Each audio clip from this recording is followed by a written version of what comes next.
Jermaine would be the first to admit that in his past he's been a bit of a plank. Now, how do you keep him focused on his football and playing to the best of his abilities, and also off the pitch as well, just keeping it together? Well, I think he's more mature, Peter. I think the older you get, the more mature you get, and you know, I'm just hoping he's got a little baby now. He's settled down. He's in the area. I'm just hoping that he can focus. He's got 2.5 years at this football club, and he's got an opportunity and a chance to prove to everybody what a good player he is. And to do that, you do it consistently over a period of time.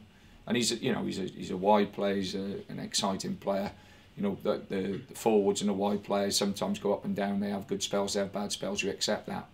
But he has done exceptionally well in the period he's been here, and we're just hoping that, you know, that continues and that he gets his head on the fact that he's a, you know, professional footballer, and you know, we need him.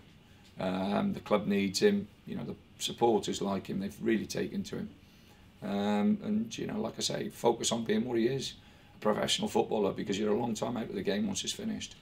He's not exactly what you would call the having the Stoke DNA, though, is he? It's a gamble for you, isn't it? Well, I'm not sure. You know, Ricardo didn't have that, and Ricardo was, like I say, I keep mentioning Ricardo, but Ricardo, when I signed Ricardo, you know, everybody said, well, you're taking such a risk, for all sorts of reasons, not just, you know, his knees, but you know, he can be very, very temperamental. He can be this, he can be that, and he's been all of what everybody has told me.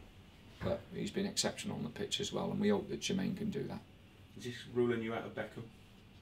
A few clubs interested in him today. Now I think we'll give David a miss. Do you think we'll see him in the Premier League? I hope so. I think he's been a fantastic footballer, and he's been great for this country. The best and the greatest thing for me from Beckham was the incident against Argentina in the World Cup in France, where he got sent off and really got slaughtered by everybody.